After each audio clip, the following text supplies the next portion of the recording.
Mes amis Verseaux, bonjour et bienvenue sur la chaîne Tarot à Merveille. Pour votre tirage général, ceux qui me découvrent, soyez les bienvenus. J'espère que vous allez bien. Allez, c'est parti.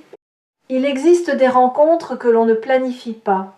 Des connexions qui arrivent par un chemin de traverse à un moment où vous n'attendiez plus rien de particulier ou peu, être précisément parce que vous aviez cessé d'attendre.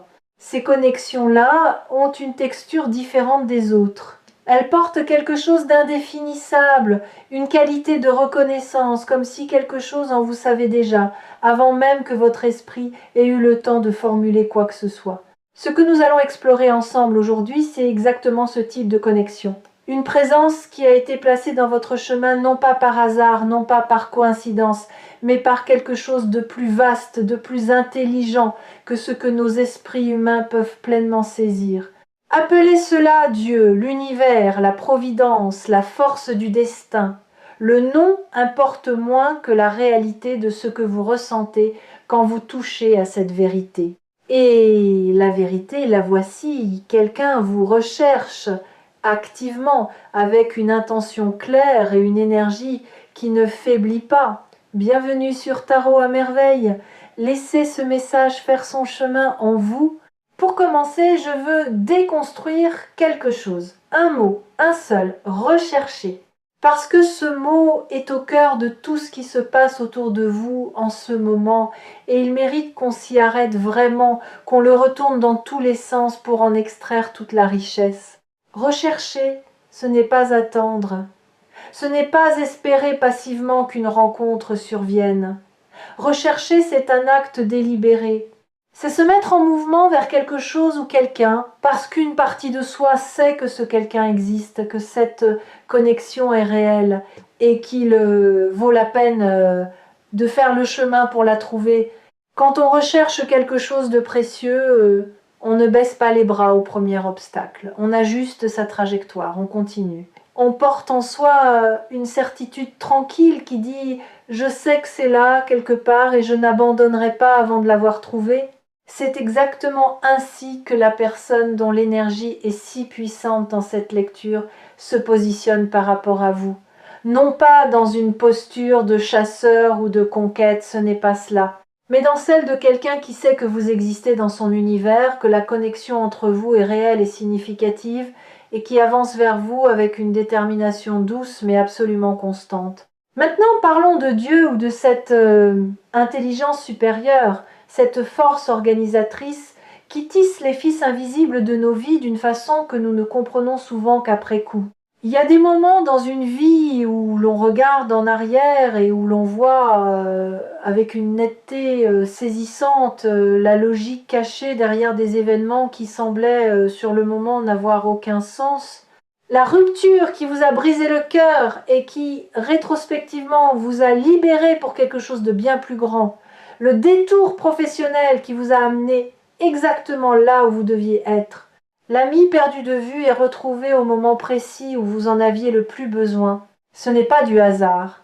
C'est une architecture patiente, intelligente, qui respecte votre liberté tout en tissant autour de vous un destin qui correspond à ce que vous êtes profondément. Et dans cette architecture, cette personne a une place qui lui a été assignée non pas par une décision arbitraire, mais parce que quelque chose en elle résonne avec quelque chose en vous, d'une façon qui ne peut pas être le fruit du hasard. Vous avez été fait d'une certaine manière pour vous croiser, pour vous reconnaître, pour vous apporter mutuellement quelque chose que ni l'un ni l'autre n'aurait pu trouver ailleurs, de la même façon, au même moment. Je veux maintenant vous parler de ce qui se passe dans l'âme de cette personne. Parce que ce que je ressens n'est pas seulement une attirance superficielle ou une curiosité passagère. Ce que je perçois, c'est une profondeur d'intention qui est assez rare pour mériter d'être nommée clairement. Cette personne pense à vous différemment des autres présences dans sa vie. Vous occupez un espace particulier dans ses pensées, pas envahissant, pas obsessionnel, mais persistant.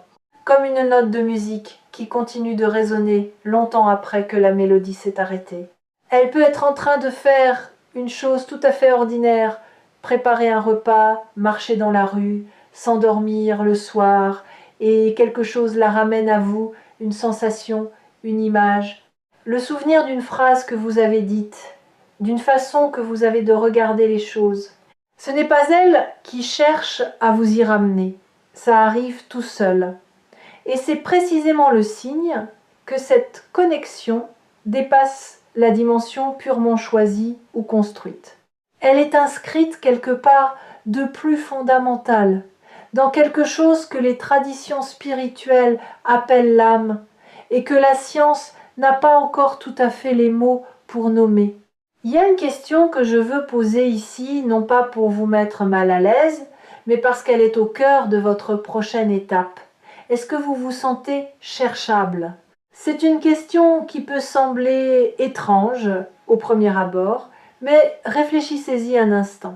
Est-ce que vous croyez vraiment, dans les couches les plus profondes de votre être, que vous méritez qu'on vous cherche, qu'on fasse le chemin vers vous, qu'on vous choisisse encore et encore, même quand ce n'est pas facile, même quand la vie apporte ses complications? Parce que parfois, et ceci s'adresse à beaucoup d'entre vous en ce moment, la plus grande barrière n'est pas l'absence de la bonne personne. C'est la difficulté à croire que nous sommes dignes d'être trouvés. Quelque chose dans notre histoire, nos conditionnements, nos blessures passées, a semé cette graine de doute qui chuchote. Et si je n'étais pas assez? Et si, quand il me connaîtrait vraiment, il repartait? Ce doute est humain et il est compréhensible. Mais je veux que vous entendiez ceci avec toute la clarté que cette lecture peut porter. Vous êtes cherchable, vous l'avez toujours été, et la personne dans votre destin en ce moment le sait mieux que vous. Permettez-moi de vous décrire quelque chose que je perçois très concrètement dans les énergies qui entourent votre situation. Il y a eu des moments, récemment ou moins récemment, où cette personne et vous avez été proches d'une connexion plus profonde et quelque chose a retardé cette connexion.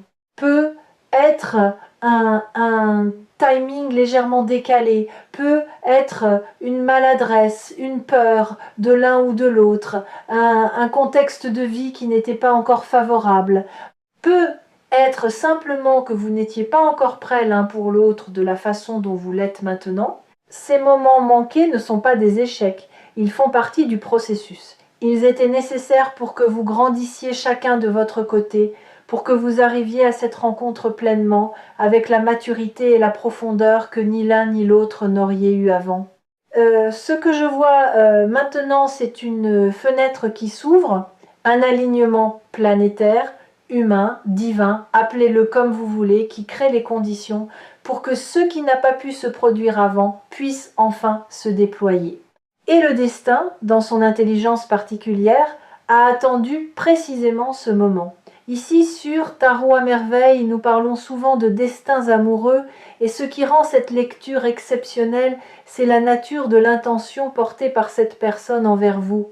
Elle ne vous cherche pas pour combler un manque, elle n'est pas animée par la solitude ou la peur de rester seule.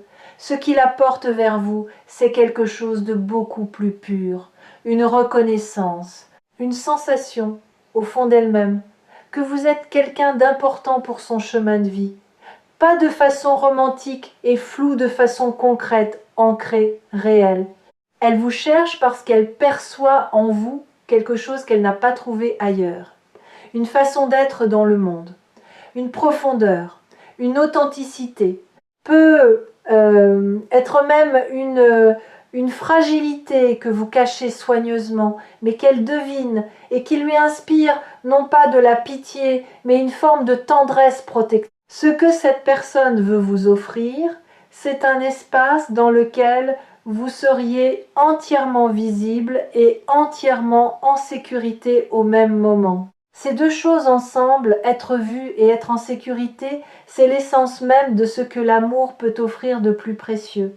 Je veux maintenant parler de quelque chose qui touche à votre propre rôle dans ce qui se prépare.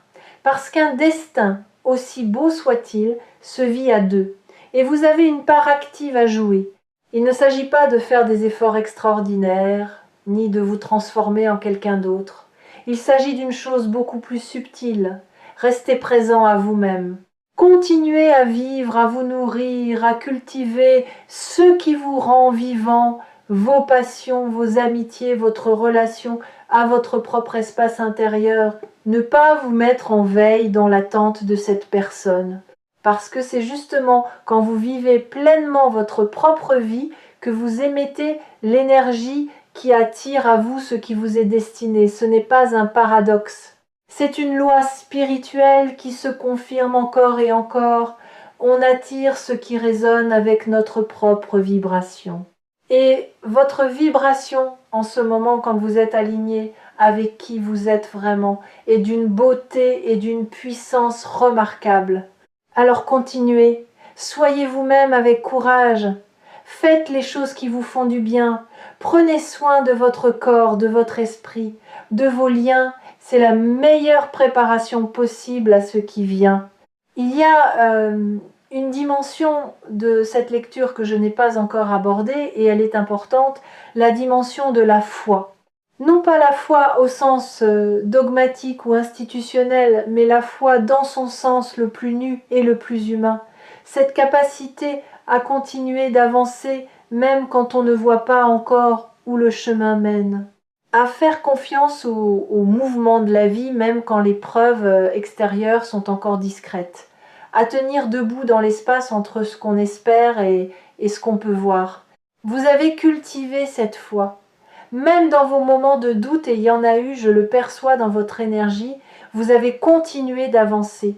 Vous avez continué d'espérer, parfois de façon presque honteuse, comme si espérer était une naïveté. Mais ce n'était pas de la naïveté, c'était de la sagesse. L'espoir n'est pas une faiblesse. C'est la façon qu'a l'âme de maintenir une connexion avec ce qui lui est destiné, même quand la réalité concrète ne montre pas encore les signes extérieurs de ce destin. Et aujourd'hui, les signes arrivent. Parlons de ce que cela signifie concrètement d'être dans le destin de quelqu'un. Le destin n'est pas une cage.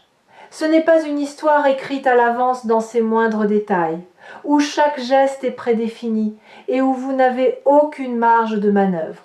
Le destin, tel que je le comprends et tel que je le lis dans ces énergies, c'est plutôt un terrain fertile, spécialement préparé pour que certaines semences y poussent des semences qui ne pourraient pas germer aussi bien ailleurs. Vous et cette personne êtes les co-créateurs de ce qui va se construire. Dieu, l'univers, a préparé le terrain. Il a orchestré les circonstances, les synchronicités, les rencontres, les moments de timing parfait. Mais c'est vous qui allez planter, arroser, prendre soin de ce qui grandit. Et c'est là que réside la beauté profonde de cette aventure. Elle ne vous est pas imposée, elle vous est offerte. Avec tout ce que le mot offrir contient de liberté, de grâce et de générosité. Je perçois dans votre énergie quelque chose que je veux nommer avec beaucoup de soin. Une lassitude que vous portez avec dignité. Vous avez peut-être vécu des déceptions amoureuses qui ont laissé des traces. Pas des cicatrices horribles, pas des traumatismes qui vous définissent, mais des traces légères, comme le souvenir d'un froid qu'on a eu du mal à chasser. Une légère réticence à croire trop vite. Une petite voix qui dit « Attends de voir quand quelque chose de beau se profile ». Cette prudence est sage. Et je ne vous demande pas de l'abandonner. Je vous demande juste de lui laisser un peu de place à côté de quelque chose d'autre. La permission d'être touché. La permission de laisser cette personne, son attention, sa recherche vers vous, vous atteindre vraiment. Pas tout de suite, pas en une fois, mais progressivement, comme on laisse entrer la lumière dans une pièce en ouvrant les volets peu à peu, pour que les yeux aient le temps de s'adapter sans être aveuglés. Il y a quelque chose d'extraordinaire qui se produit quand deux personnes qui ont été placées l'une dans le destin de l'autre se reconnaissent enfin. C'est pas toujours spectaculaire, ce n'est pas toujours accompagné de musique dramatique et de révélations fracassantes. Parfois c'est une conversation qui dure plus longtemps que prévu et dont vous sortez en vous sentant étrangement complet. Parfois c'est un silence partagé, qui n'est pas inconfortable, au contraire qui est habité. chaleureux, comme si ce silence disait plus que des heures de discours.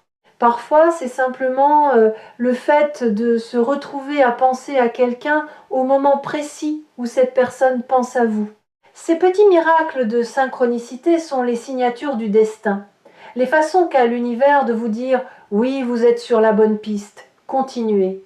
Soyez attentif à ces moments, pas avec anxiété, ni avec une loupe analytique, mais avec une ouverture tranquille. Ils sont là, ils vont se multiplier. Ce que Dieu ou l'univers ou le destin a mis en place autour de vous, ce n'est pas juste une rencontre romantique, c'est quelque chose de plus vaste. C'est la possibilité d'une vie dans laquelle vous seriez accompagné, véritablement accompagné, par quelqu'un dont la présence vous permet d'être plus pleinement vous-même.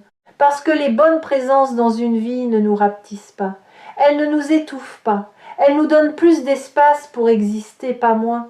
Elles deviennent une sorte de terrain sûr depuis lequel on peut explorer le monde avec plus d'audace parce qu'on sait qu'on a quelque chose de solide à quoi revenir. Cette personne qui vous cherche, elle est ce terrain sûr. Pas parfaite, pas sans ses propres complexités et ses propres zones d'ombre, parce que les humains ne sont jamais parfaits, mais fondamentalement alignés avec ce dont vous avez besoin pour vous épanouir. Voici ce que je veux que vous emportiez de cette lecture, comme une pierre dans la poche, quelque chose de simple, de concret, que vous pouvez toucher quand le doute revient. Vous n'avez pas été oublié. Dans l'immensité de l'univers, avec tous ces milliards d'histoires humaines qui se déroulent simultanément, votre histoire n'a pas été laissée de côté. Elle a été tenue. Elle est tenue avec soin, avec attention, avec une intention bienveillante qui dépasse ce que nous pouvons voir de là où nous sommes. La personne dans votre destin, celle qui vous cherche en ce moment même, est le signe concret, humain, tangible de cette attention. Elle n'est pas une illusion, elle n'est pas une consolation, elle est réelle, et son mouvement vers vous est réel, et ce qu'elle porte pour vous est réel. Faites-lui confiance, faites confiance au processus, faites confiance à cette intelligence plus grande que vous qui a orchestré tout cela avec une précision que vous commencerez à voir de plus en plus clairement au fil du temps. Il me reste une dernière chose à vous dire, et c'est peu, être la plus importante de toutes. Ce que vous vivez en ce moment, cette lecture, cette reconnexion avec l'espoir, cette sensation que quelque chose de grand se prépare, tout cela n'est pas extérieur à vous. Il ne s'agit pas d'attendre qu'une présence extérieure vienne vous sauver ou vous compléter. La personne dans votre destin vient enrichir ce qui est déjà là. Ce qui est déjà là, en vous, c'est quelque chose de complet, quelque chose de précieux, quelque chose qui mérite d'être cherché, trouvé, chéri. Et le fait que quelqu'un ait été mis dans votre chemin pour vous rechercher, c'est simplement le reflet dans le monde extérieur de ce que vous êtes intérieurement. On ne cherche pas quelque chose qui n'a pas de valeur. On ne traverse pas des distances, on ne surmonte pas des obstacles, on ne garde pas quelqu'un dans ses pensées nuit et jour si ce quelqu'un n'est pas profondément précieux. Vous l'êtes, croyez-le, et laissez cette croyance vous accompagner dans les jours qui viennent. Merci d'avoir partagé ce moment de lecture avec nous. Revenez sur Tarot à merveille, votre prochain message vous attend déjà.